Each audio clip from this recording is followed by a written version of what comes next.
The scream was hers, but no one heard it. Wind tore through the canyon, drowning her voice as she stumbled barefoot over jagged stone, her white dress shredded and streaked with mud. In her hand, the last thing she clung to wasn't food or a weapon, but a gold ring still warm from the fire. A bear had taken her scent. A man had taken her name. And the wilderness? It was taking everything else. She dropped to her knees beside the river, the current whispering secrets she wasn't ready to hear. Blood trickled down her ankle. Her lips trembled, not from cold, but from knowing she had nowhere else to run. Somewhere behind her, they were coming. Men on horseback, with ropes and torches, and laws that weren't written to protect girls. Like her, she had escaped the marriage, but not the curse that came with it. Subscribe now, because tomorrow's story will haunt you even deeper. You'll need it. But before that, let me take you to the day it all began. The town was built on dust and kept alive by silence. Every morning, a fog of grit rolled in with the wind, curling through cracked shutters and whispering down empty alleys like an old ghost looking for something it lost. The wooden planks of the saloon groaned with every footstep. The bell over the general store door was always just a little too loud, and the church pews sat mostly empty, except on Sundays, when they filled just enough to prove God hadn't completely left them behind. But for her, the town had always been half a cage, half a mirror, and it never reflected anything kind. People didn't speak her name, not in public, not unless it was followed by a whisper. She lived alone in the cabin up by Dry Ridge, just past the old windmill with one broken blade. No one went up there unless something needed mending, and only when no one else would do. Her hands were steady, her sewing fine, and her ear was good. Just the one. The left one had been gone since she was 11. No one knew exactly how it happened. Some said her mother dropped her. Some said her father did worse. All anyone really knew was that the girl with the limp and the half-hearing didn't belong in a town that prized perfection, or the illusion of it. She wore her hair long and loose over her shoulder to cover the scar. Not because she cared, she didn't, but because it made people look her in the eye instead of the wound. Even if just for a moment. At 16, she buried her father. At 17, her mother vanished into the hills, left nothing but a scarf and a prayer stone behind. And at 18, she married a man who smelled like cedar smoke and gunpowder. He died before the year was out. Some said fever, some said bullets. She never corrected them. She had no friends, just routines. A candle that burned too low. A pie that never fully cooled. Rainwater collected in barrels. A rocking chair that creaked like it was grieving something. And always, always the whispers. I heard she sees ghosts. She talks to herself. She's cursed. That limp, born with it. Not born, dropped. People forget that whispers carry, especially in towns like these, especially to girls like her. The sheriff's wife once handed her a jar of honey and said, "You're strong, honey. Stronger than most." But even that was years ago. Pity turns sour fast in places where men wear badges and women wear bruises like pearls. Then the rumors started about Jeb Wilkins, 42, widowed twice, land as far as the eye could see, and a temper he kept just under his Sunday smile. He took an interest in her. Not the way a man should. Not with gentleness or grace, but like he was picking a mare from a pen. Something quiet. Something that wouldn't run far. The pastor called it providence, said she'd be taken care of, said she'd been alone too long. She didn't scream. Not yet, not then, but something cracked inside her when they delivered the dress. Cream-colored, lace, stiff with starch, shoes she didn't ask for, and a veil so thick it felt like a shroud. The wedding was set for Friday. She didn't sleep, didn't eat, just listened to the wind clawing at the shutters and thought of the river behind her house and how deep the current ran in spring. On Thursday, she found a note nailed to her door. "Don't make this harder than it has to be. You're lucky to be wanted at all. J.W." Her hands shook when she read it, but not with fear, with something colder, colder than grief, colder than rage. Resolve. If this is breaking your heart already, you haven't seen the worst yet. Tap subscribe. I've got another truth waiting for you tomorrow. The next morning, she packed nothing. No bags, no food, no letters, only the dress. She folded it carefully, tied it with twine, and buried it under the floorboards. By nightfall, she would be gone. But the wilderness. The wilderness had been waiting longer than anyone. She thought she'd made it clear. She didn't want saving. Not by God, not by Jeb Wilkins, not by anyone. But that was before the stranger rode into town. The day he arrived, the wind changed. It wasn't just that the dust hung heavier, or that the sun burned a little whiter in the sky. It was in the way the horses pinned their ears back, at the hitching posts. In the way the blacksmith stopped hammering mid-swing, his mouth half open like he'd swallowed a nail. He wasn't a big man, not the way the sheriffs liked to be, with bellies thick from drink and fists heavier than their guns. No, he was wiry, mean-looking maybe if you didn't look close. But she did. She saw the way he moved. Careful, like every step cost him something, like he knew the ground could open up and swallow him at any second, and when he turned, she saw the scar. Not a thin one. Not a neat one. A jagged, awful thing that pulled his mouth into a near smile that wasn't happy at all. She was standing outside the general store, sack of flour in her hands, when their eyes met. A second, maybe two. Enough. He nodded once, slow and sure, and then tipped his hat like she was someone worth tipping it to. It was the first kindness she'd been shown in months. Maybe longer. She didn't smile back. Didn't dare. Just turned and walked. Home. Heart banging against her ribs like it wanted out. The townsfolk noticed. They always noticed. By sundown, the whispers had started again. Drifter. Gun hand, bet you. Probably running from the law. Or bringing it. She stayed. Inside the rest of the day, mended a torn hem, scrubbed the floor until her knuckles bled. Anything to keep her mind from the way he looked at her, as if she wasn't broken. As if the limp didn't matter. As if the scar wasn't the loudest thing about her. The next morning she found him again. Or maybe he found her. She was at the well behind the church filling her pail when she heard boots crunch the gravel. She didn't turn. "You're the girl," he said. His voice was rough, like river stones scraping together. Not cruel, though. Not like Jeb's. She braced herself, expecting the usual. Something about her limp or her mother, or the rumors about witches and ghosts. Instead, he just stood there, waiting. "I'm no one," she said finally without looking up. He chuckled once, low and short. "Ain't nobody no one." She dared a glance over her shoulder. He was leaning against the fence, arms folded. Dust on his boots, a cut on his knuckle. Like he'd fought something on the way into town and didn't care who noticed. "What do you want?" she asked. The words came out harsher than she meant. He didn't flinch, just shrugged. "Just water." Suspicion prickled her skin. "People didn't ask things plain around here. They circled you like buzzards waiting for you to fall." "But this man?" he asked straight. Without thinking, she handed him the pail. Their fingers brushed. She yanked her hand back fast, but it was too late.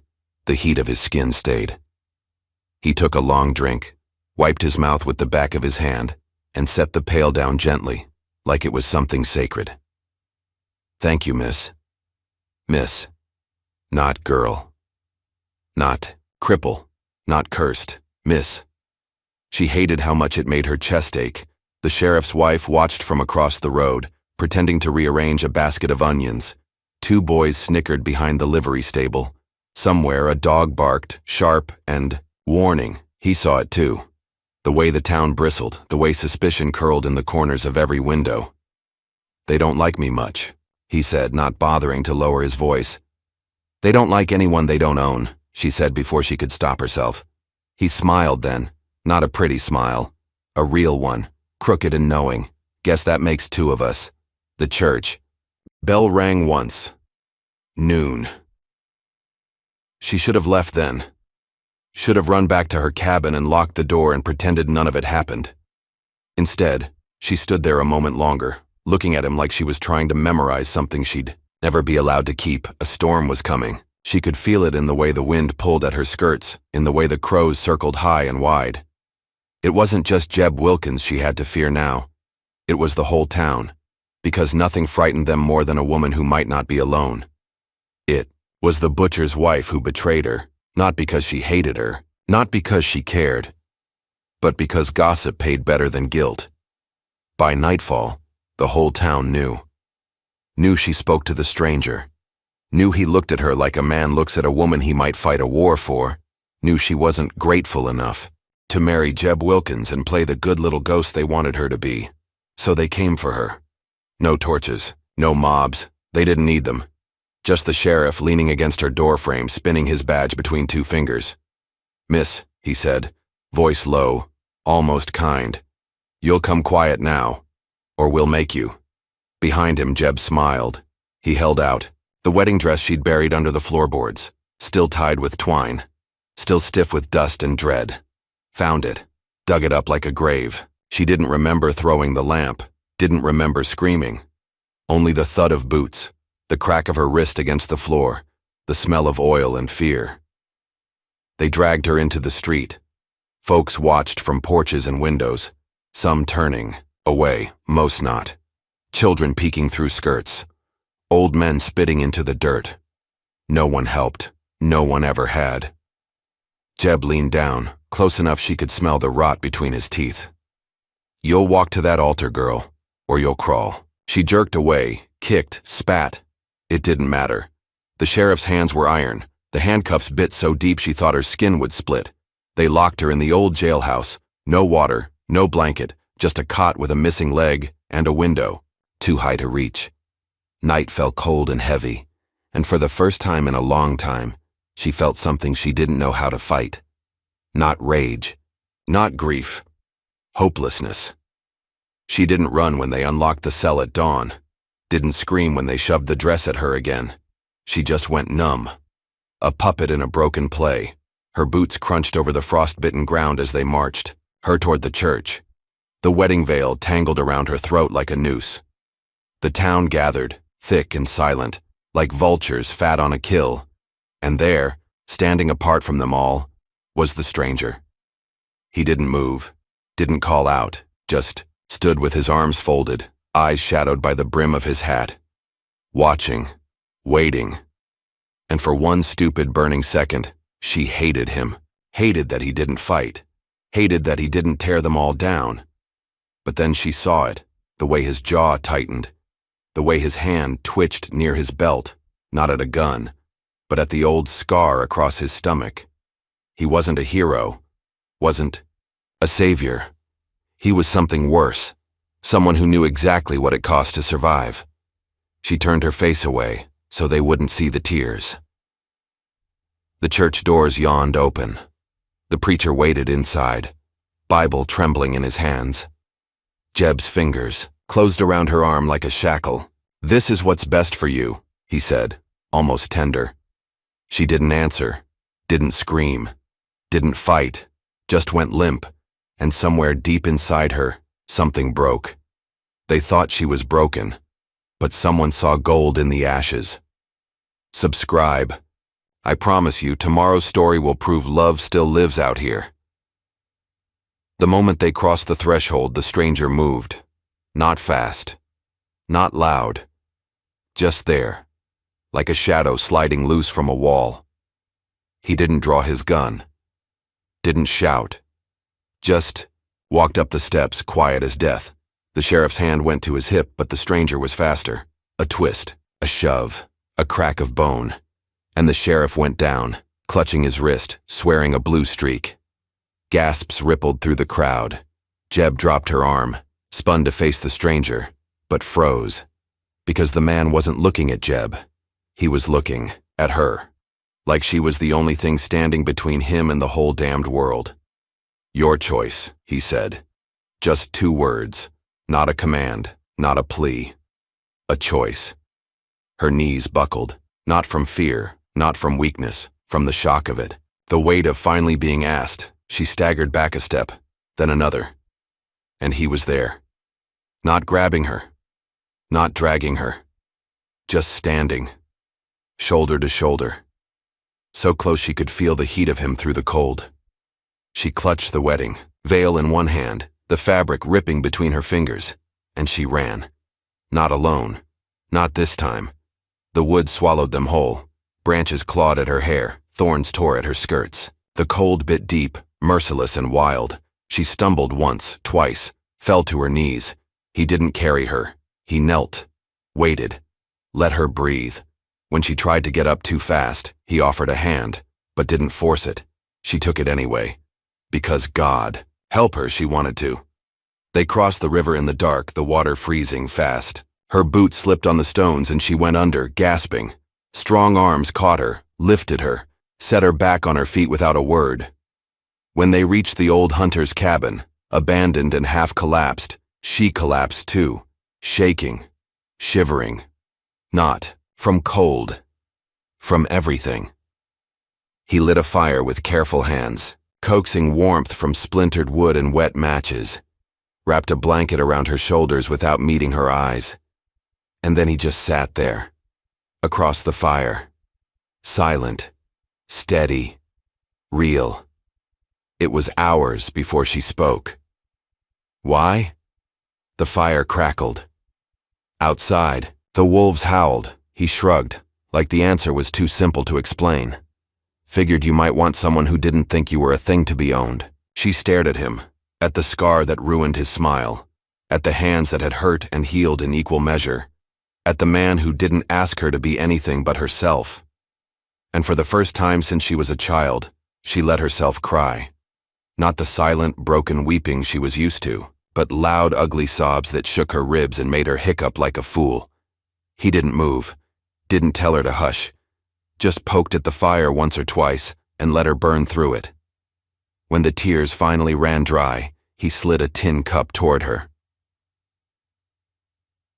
Water, plain, cold. She drank. It tasted like life. When she handed it back, their fingers brushed again, and this time she didn't pull away. The cabin wasn't much.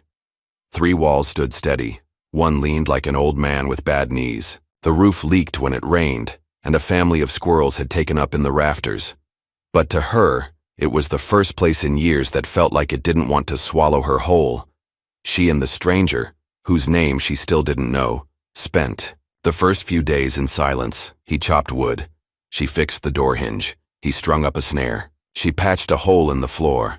They moved around each other like two animals not quite sure they wouldn't bite, but not sure they wanted to be alone either. When the storm hit, it knocked a tree down right beside the cabin. Nearly took the whole back wall with it. He ran outside with the axe, shirt half off, shouting at the wind like it owed him money. She stood in the doorway, laughing through the rain, not knowing why. By morning, the sun broke through the clouds like it had changed its mind about everything. They sat on the porch, steaming mugs in their hands, blankets over their shoulders, and when their knees touched beneath the wool, neither one of them moved. "Name's Eli," he said finally, after 3 days of not saying it. She blinked. "Eli?"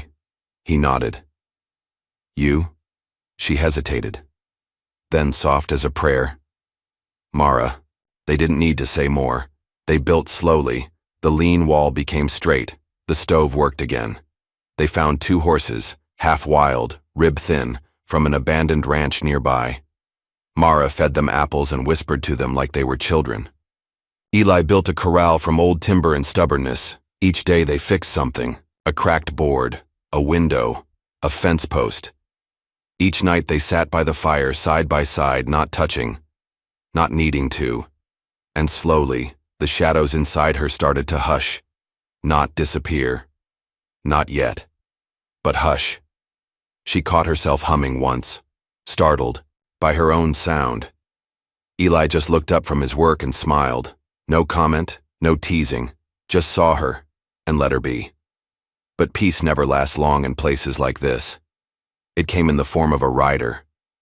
One cold morning, hoofbeats echoed across the hills. Fast, angry, Eli stood the moment he heard them. Went out before the dust had settled. Mara followed, heartbeat climbing into her throat. The rider dismounted. Big man, duster coat, revolver glinting in the sun. "Eli Kane," he said, voice like gravel.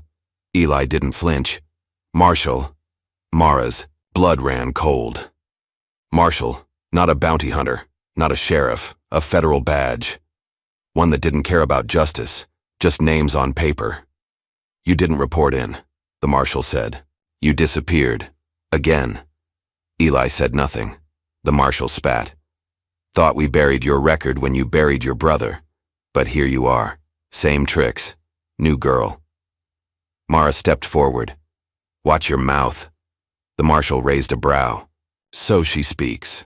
Eli moved between them, quiet but firm. "She's got nothing to do with this. Neither did your last partner. He still got shot." The silence after that was a scream. That night Mara sat alone by the fire. Eli was outside, pacing, restless, caged. She stared at the flames, at her hands. Old guilt coiled inside her, heavy, poisonous. "I've been ashamed most of my life," she said aloud, not knowing if he could hear, "for how I look, how I walk, for surviving things I never asked for." She looked at the door, unsure if he was listening. Then, his voice, quiet, from the porch. "I lied to you." She turned. He didn't come in. Just stood in the doorway, hands in his pockets. "I was a lawman once, Pinkerton for a while. Then I got tired of chasing ghosts and lies." "What happened?" she asked. His eyes darkened. "My brother was on the other side of the badge. I didn't know. Not until it was too late." He stepped inside, the fire catching the pain in his face. "They made me choose. I chose wrong. Been paying for it ever since." Mara stared into the flames, then looked up at him. "You didn't choose wrong," she said. "You just didn't get to win." And somehow those words stitched something back together. He crossed the room and sat beside her. Close this time, shoulders touching, and when she leaned into him he didn't flinch. He just held her, not like she was fragile, like she was real. "You've come this far with her. You felt that, didn't you? Subscribe. I want you to meet someone else tomorrow, someone just as forgotten." Winter came early. The horses grew thick coats. The stream froze. Wood had to be split twice a day just to keep the fire going, but the cold didn't scare her anymore. What scared her was the letter. Left under a rock by the corral. Folded neat. No name, no signature. "He's not yours. You'll never be enough. He'll leave. They always do." Eli found her burning it, didn't ask who it came from, didn't ask why she was crying. He just reached out, fingers brushing hers.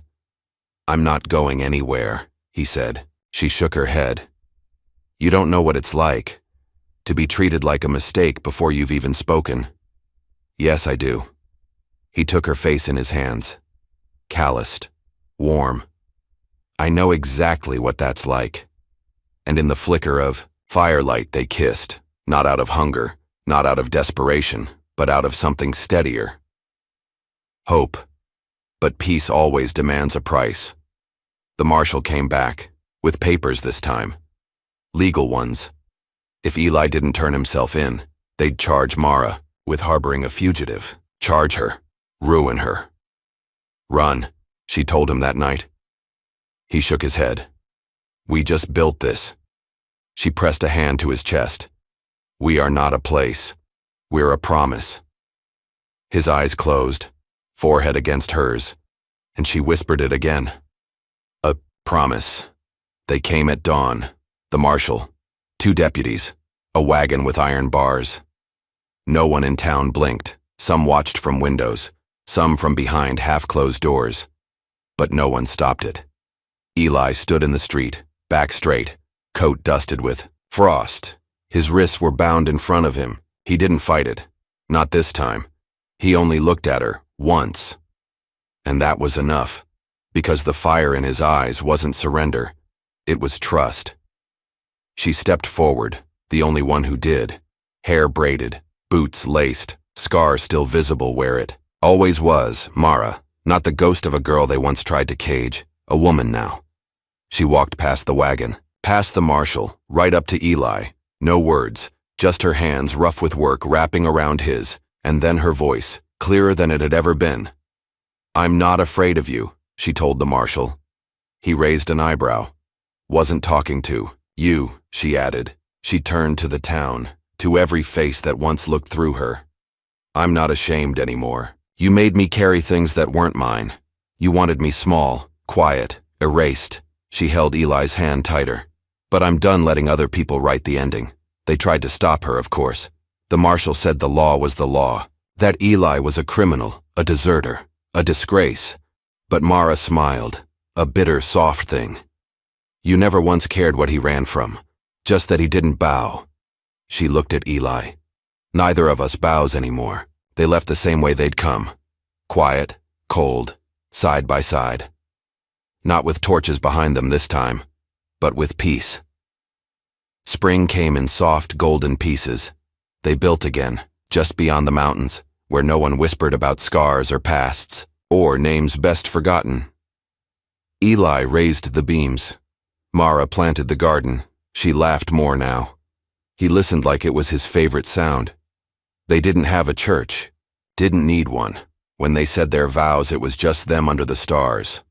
Her hand in his voice cracking when he said her name like a gift.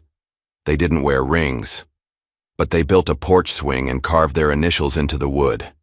And when the snow came again that winter, it didn't feel cruel. It felt like a blessing.